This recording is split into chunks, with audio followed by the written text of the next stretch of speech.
Good morning, good afternoon, good evening, ladies and gentlemen, wherever you may be in the world. Welcome to a brand new mini-series called Today's Conversation. I'm Sara Jane and I'm with Enolia. Yes. Excellent. Welcome to all of you. Thank you for joining us, whether you're joining us live, whether you're watching the video afterwards. Enolia, it's lovely to be here sharing the space with you. And Sara Jane, thank you so much for having me. What a pleasure it is to touch base and touch down with you. Oh, thank you. Now, folks, for those of you who joined us, the mini-series to this particular episode is Living Life in the Unknown. So I'm going to start with a question. Do we ever live in certainty? And that's a beautiful question, because the first thing that comes to me is that we believe we do. It is a perceived certainty. Those of us who are planners, those of us who have to control our environment in every respect, that is our perceived certainty. And it's interesting because if that's not intact or in play, or we feel that we lose control in any aspect, it just upsets our day. Okay. So living life in the unknown would actually be a conscious understanding that I may not necessarily have control of everything.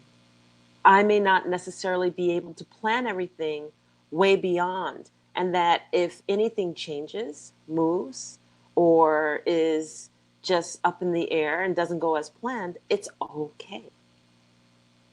But I love the idea that we believe that life is certain and planned and controlled, and we control our world, but that's not a reality.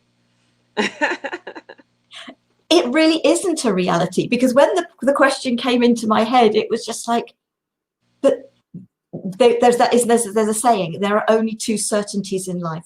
One, that you will die, and the other, that you'll pay taxes. Well, it's not even guaranteed you'll pay taxes. It depends on who you are, and if you've got a learning physical or emotional disability, you may never have to pay tax. So exactly.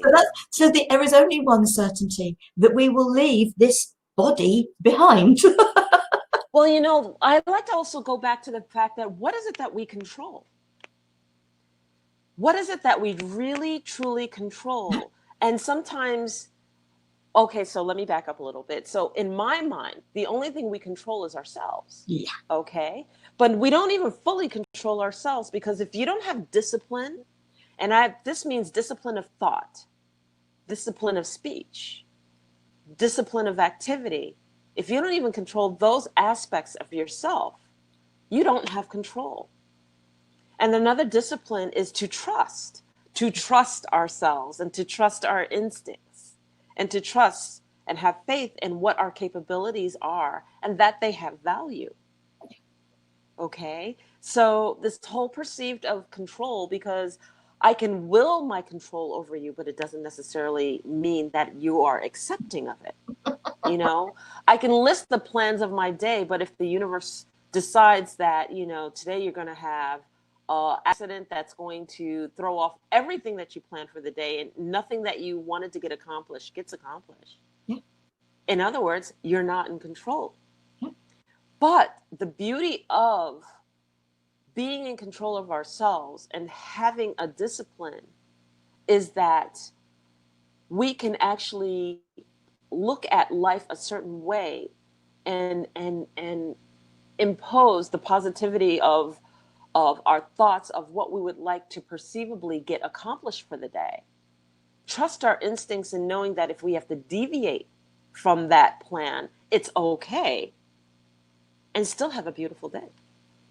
Oh, and it's the one thing I sort of try and sort of share with people is sort of, as a child, we 100% trust our parents. Well, hopefully we do. And so if a parent makes a promise, we absolutely trust that promise is going to be carried out. But then there are circumstances outside of people's control, everyone's control. You know, car could break down. So parents have said, we're going to go to the beach for the weekend, or we're going to go out to the countryside or whatever.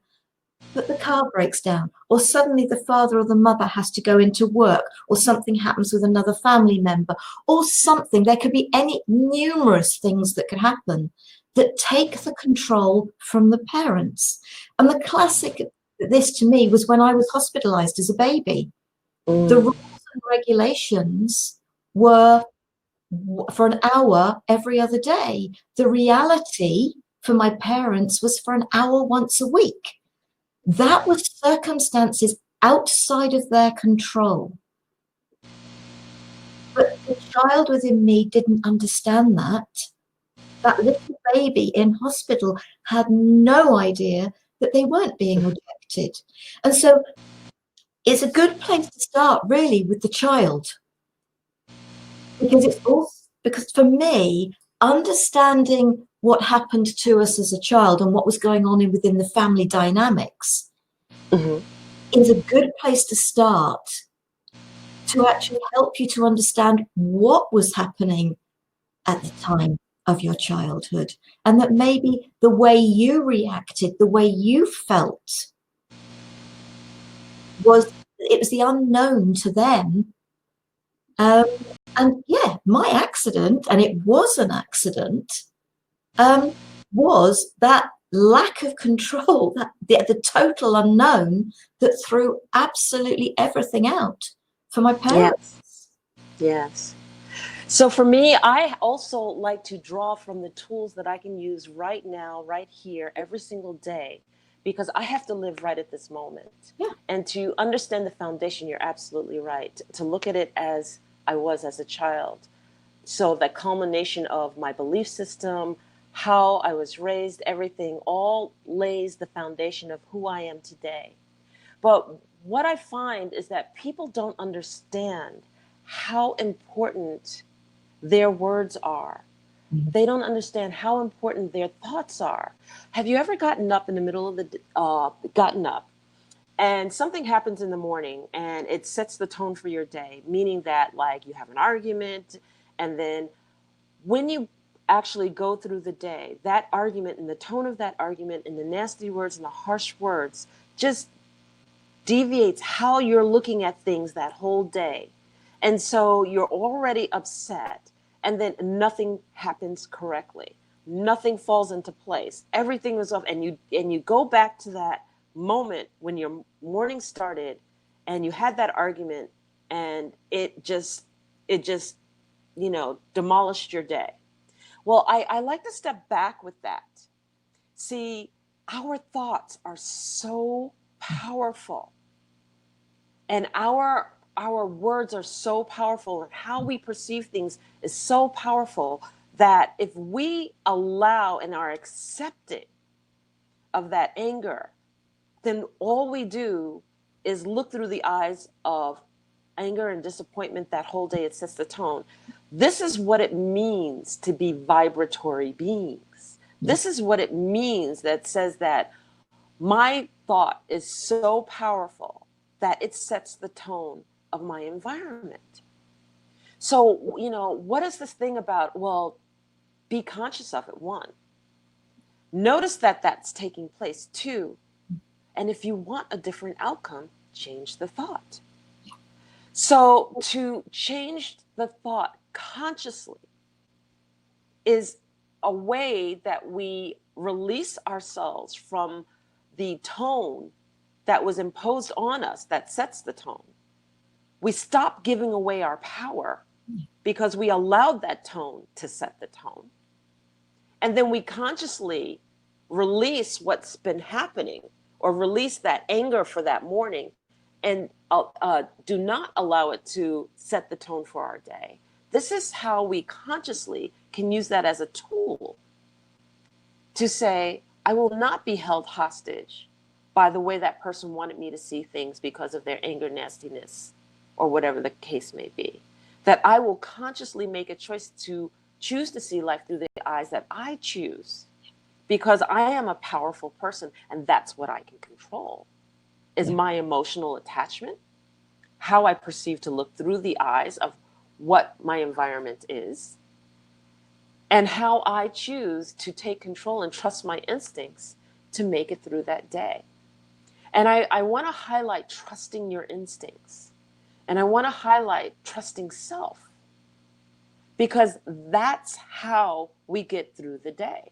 And if you can trust yourself, whether you have the plan or not, if you can trust yourself on whether your day deviates from what your plans are or not, and still see life in a beautiful way, then that's how we start that path of living in the unknown. Because we choose where our thoughts go. We choose how our voice resonates. We choose what we are accepting, and we also ensure that we don't give away our power by letting somebody's projections, judgments, or nastiness set the tone for our day. I think the other thing is, something else I say to people is, if you hear something and your reaction is, ooh, then don't ask, did you mean what you said? Ask, did you mean what I heard? Interesting. And reword it. Don't use their words, because of course they, in the majority of cases, they meant what they said. However, you've only got to think about, you can stand up in front of a room of 100 people, so you're saying exactly the same thing in the same tone of voice to this 100 people, and every one of those people in that room is likely to hear something slightly different. Yes. Some will be offended by it, and others will absolutely love it, because it's the place that the person who's sharing is in, and the place that the person who is receiving is in. Yes. And so and I really do, and I don't give advice. I try to take my own suggestion, because it is a suggestion. I'm not good with advice. Don't give me advice. Don't work. Yes. Suggest something to me which makes me feel like I've got a choice, but it's the use of words. It's down to the use of words. But somebody could say something in absolute, complete and utter innocence, but if you've just had that negative experience, something that's woken you up in a bad mood for some reason, you're going to be hearing something that may not actually be there at all. So it's about that, okay, whoa, deep breath, let's ask a question. Rather than getting into what could be a blazing row over something that never existed in the first place, let's try and talk calmly about it and actually find out what was meant. If only we would talk to each other. Yes. I have a little bit of a different approach too, and I like what you said. I have this thing where if somebody is making a projection on me, about me, to me, or about something else that I don't agree on, to me, it is not my responsibility to attach an emotion to it and make it my truth. And I think that that's part of the problem, that people will hear what's said and automatically make it their truth. You feel this way about me? How could you say that? Well, stop right there. Okay? If it's not your truth, then the response isn't, how could you say this about me? The response is, that's an interesting perspective. I don't know that I necessarily believe that. Yeah. And the difference between those two statements is, one, I have not attached an emotion to what was said, reacting one way or the other. And the second part of that is that it is not my truth. And so therefore I don't make it my truth. And if I'm not making it my truth, I stay in my power.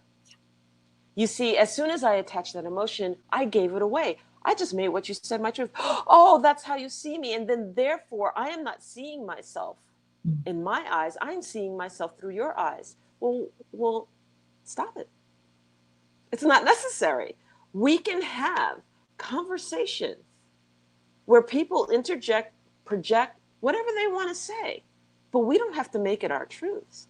And then the other animation piece about it is that then you're in it. You're in pure reaction mode.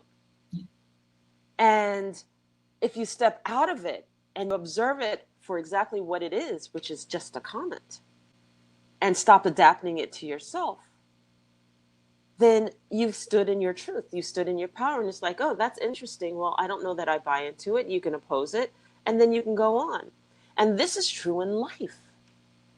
This is how we live in the unknown. We trust ourselves so much, and we don't allow our emotions to run rampant in leading our lives. But observe the fact that, okay, that was done, that was said. Whether you choose to adopt it as your truth or a truth or not, and then you can observe it and have that reaction and then move on and make a decision. Because all life is a series of decisions and open doors that we either choose to move into or out of. So it's interesting, and I want to go right back to that whole thing of living in the unknown, is that our living in the unknown is basically how well we trust ourselves, how we choose to react to that which is unveiled to us. And if we're able to execute our plan, beautiful. But if we're not, the ability to adjust and not fall apart when change comes, because the only thing that truly is constant in life is change. Yeah. And change is everywhere. Oh. But how we choose to move through the story of change, how we choose to move through the story of life, is of our own choice and our own accord. And that's the beautiful thing about truly trusting yourself, is that you know you are capable of moving through the story, trusting your instincts, trusting yourself, opening a door, choosing not to go through it, opening another door, choosing to go through it, which creates that path of life. And truly, truly knowing that you are a light and you are a vibratory being, and that what you have to say counts, your thoughts counts, what you exude as you walk through that path of light counts and is of great value. And choice is the important thing. We have the choice. Yes. We have the choice to respond and react or not. We have the choice to believe somebody or not believe somebody. We have the choice to stay in a job, to stay in a town. We have the choice to move forward. We have the choice to have as many experiences in life as we choose to have. You know, and you can have the unknown. I think, and I love it. I absolutely love it. I think of life as being a roller coaster, and I'm on there. I'm on the front of that roller coaster. Just whatever life's bringing, let it bring it. Yes. There are times when there are things about it I don't like, but it's that thing, isn't it? The more what you think about is what you get more of. And so if you go into that, oh, I don't like that aspect, and your thoughts keep going to it, you're going to get more and more and more of it. One of my early, one of the things I do every morning, well, I do it every evening as well, is thank you, is gratitude. I think about my day and it's just like, okay, fine. This is what I think is going to be happening in my day today. But I also ask for support. And if there's anything any different, anything they wish to add to it, because I very much believe in angels and dragons and support from the universe, however that support you feels right for you. I believe in that. And if there's new stuff brought, there's new stuff brought. Great. Bring it on. And I will just do my best to go through it and accept the challenges of the unknown. In fact, I've even taken to saying, thank you for the unknown and the unexpected. Well, I love what you're saying, because the number one thing that really resonates with me is we need to move through it. Yeah. Life is a story. Life is a series of stories. And it is our courage and our strength to either stay stuck in the story or move through it with ease and grace. Some of our stories need reconciliation. Some of our stories need closure. But that is the idea, is to seek the reconciliation, to seek how we choose for that closure and what it's going to look like, and then to move through the story. Otherwise, the story consumes us. And then we look up and our whole lives have been stuck in one story. Yeah. So, I say this with all the passion in my heart, which is that we must heal our story. We have to discover what healing looks like. We have to understand that it is the love that has always overcome anything, and the passion in our hearts that has always overcome anything. And that I don't know any story that we talk about that's great, that's been noted anywhere in history, that was overcome with the same ugliness that it started out with. It was always love. It was always the person who took the higher path. It was always the person or always the feeling, the compassion that always took the higher level. We talk about love. Love is multidimensional. Love is just not like love of brother, love of sister, love of mother. I love my material things. I love life. Love transcends way beyond here. And whenever I think about the capacity that someone has within them to show love, and I've seen it on people, I've seen it, and I say it that way, seen it on people. Have you ever walked into a room? Well, let me step back. Have you ever seen someone walk into the room and they immediately stop the whole room and everyone looks at them, because there's something about them. There's something that's vibrant about them, something electrifying about them. There's something so grand within them that just walking in the room, their energy commands and just captures your attention. That is the person who is exuding that multidimensional love, love of life, love of passion, love of themselves,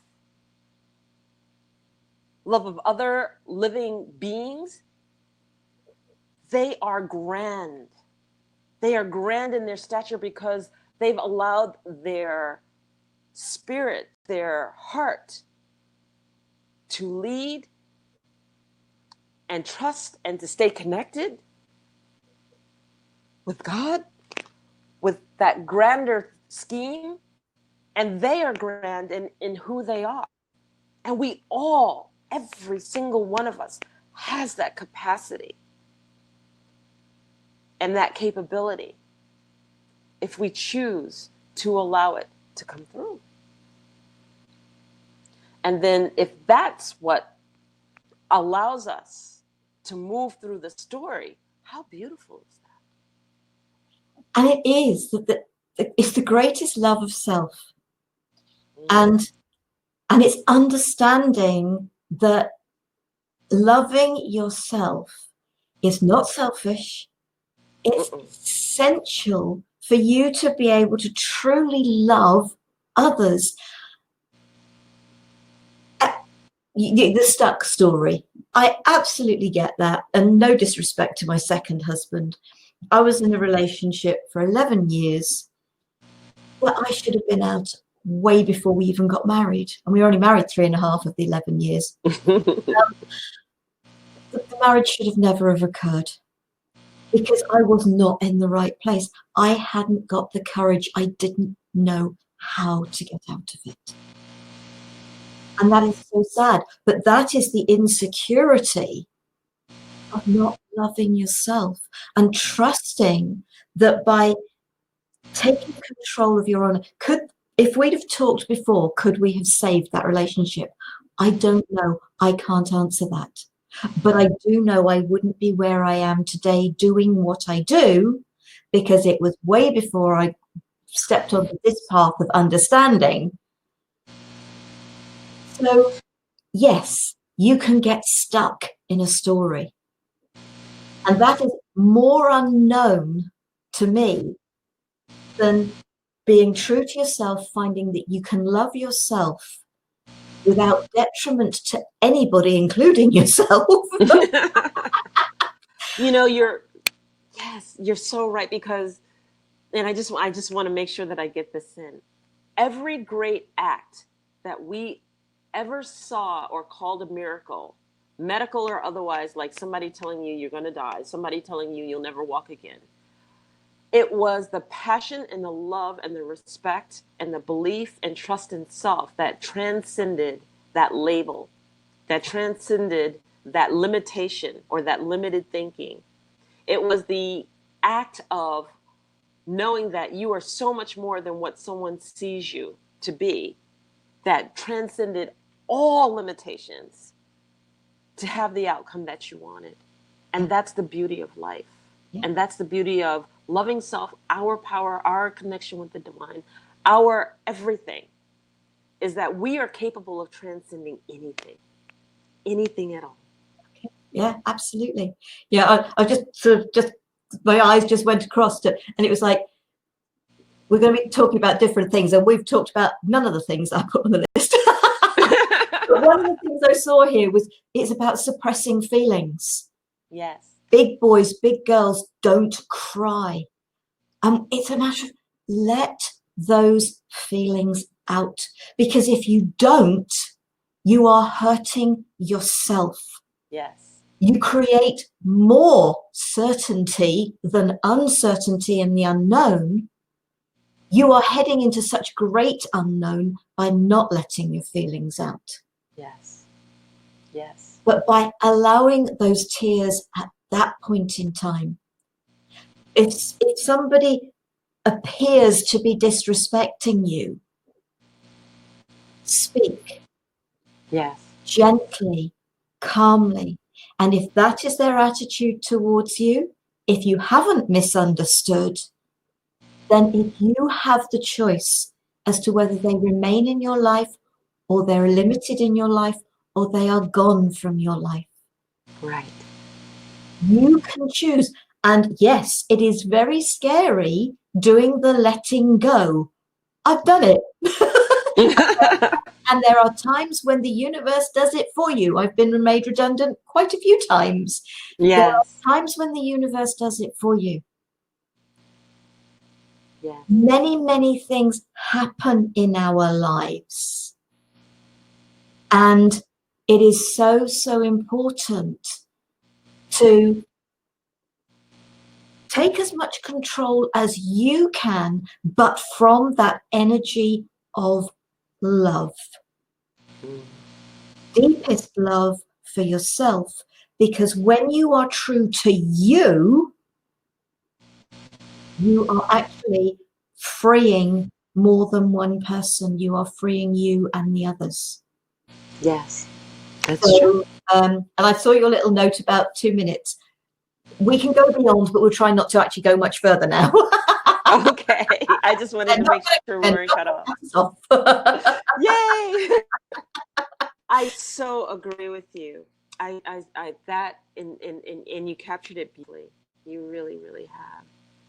So yes, absolutely.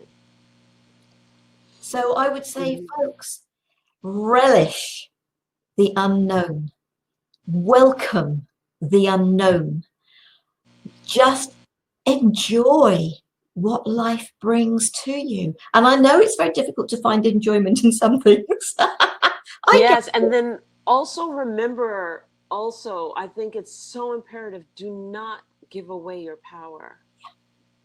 Do not give away your power by attaching an emotion so strongly to something that's projected and letting that define who you are, because that's not who we are. We are what we define. We are in control of our own thoughts. We are in control of our own being, and that's what we choose to project forward, what we choose to embrace, that defines us, is who we are. And that's imperative, to keep who you are as yourself, as how you view yourself and not how others perceive you. Don't define yourself by others, define yourself by yourself. uh, and trust that it is not selfish. Providing you are coming from love, Mm. it is not selfish. It is not, it's self-love. And then here's the other thing too. It's just like, you get on a swing, if the swing is broken, how can you swing?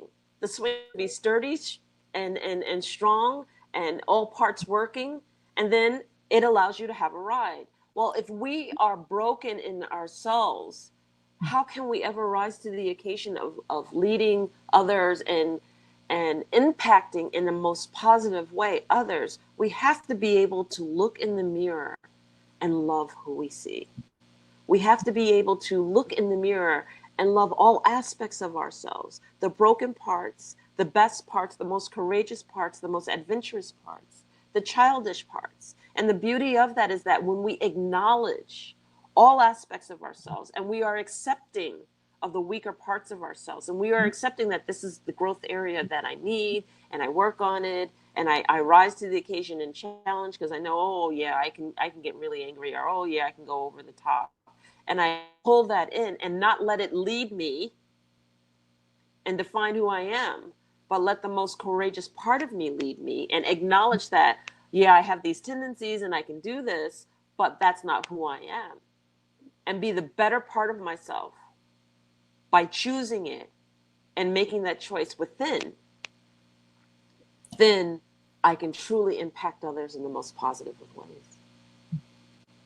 And that's the beauty of life. Enjoy the ride. No, Yes. you could be one of these people like me who's in that front row, or you could be one of these people who's hanging on for dear life and being dragged behind. But you know what? By getting on board, by realizing that there are ups and there are downs, and there is beauty in all of it, when we just open our minds and our hearts, but mostly listen to our heart,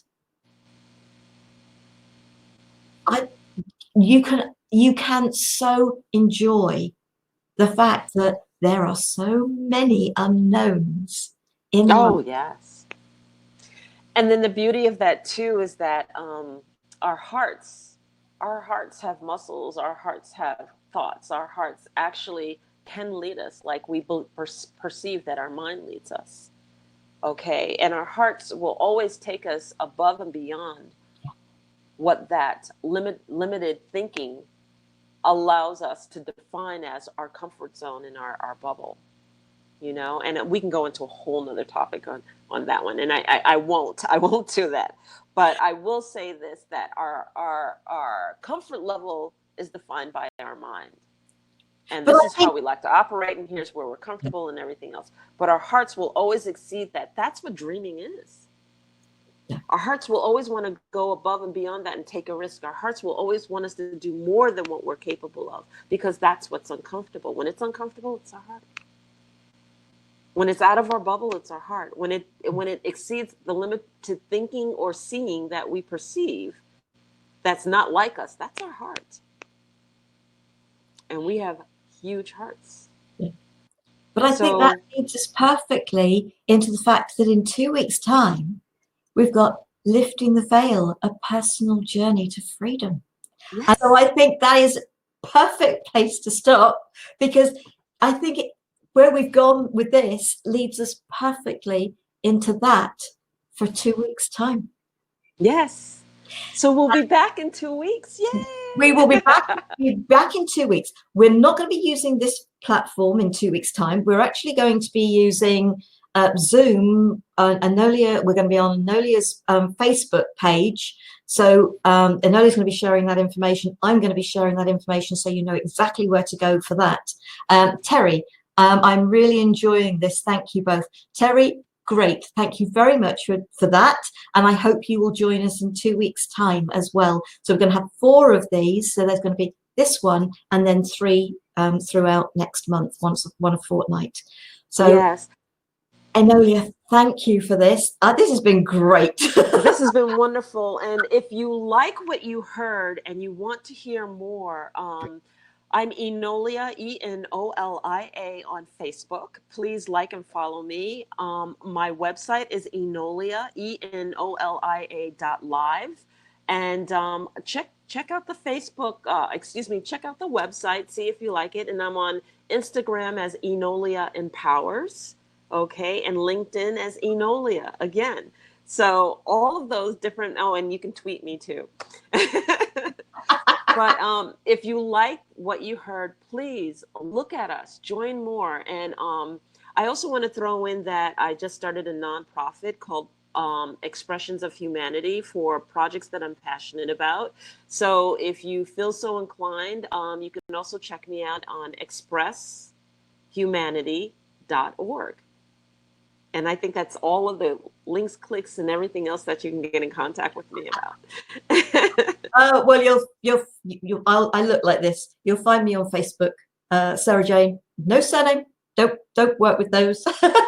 Vocalreiki.com, because I work with the people with the inner child, and so it fits very well with why I share what I share. And giftofhealingtv.com, because that's all about health healing. All the videos there are totally free. Go, and Thoughtful Nuggets and Pearls Inspiration. Go check it all out.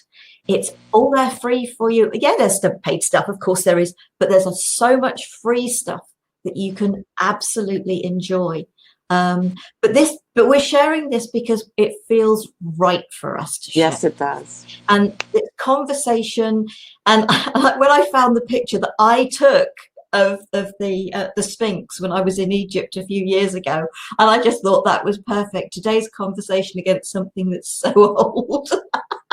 I love it. I love it. I've spent time in Egypt, and it just warmed my heart and brought back beautiful memories. Yes. Yeah. And I thought it was so apropos, so appropriate. So yes. The universe knows what to guide you with.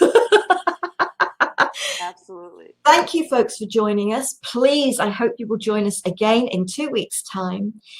Thank you, Enolia. And I'm looking forward. Enolia's going to be leading the next one. So we're going to have fun with that. So the next one, Friday, the 3rd of July at 5 p.m. British time, 9 a.m. 9 a.m. Pacific time. And the title's going to be like losing my words here. It's been talking too much. Lifting the Veil, a personal journey to freedom. So I hope you will join us for that. Thank you, folks. Thank you, Enolia. Thank you. Take care. Be safe. Stay well. Love, peace, and light to you all. Namaste. Bye.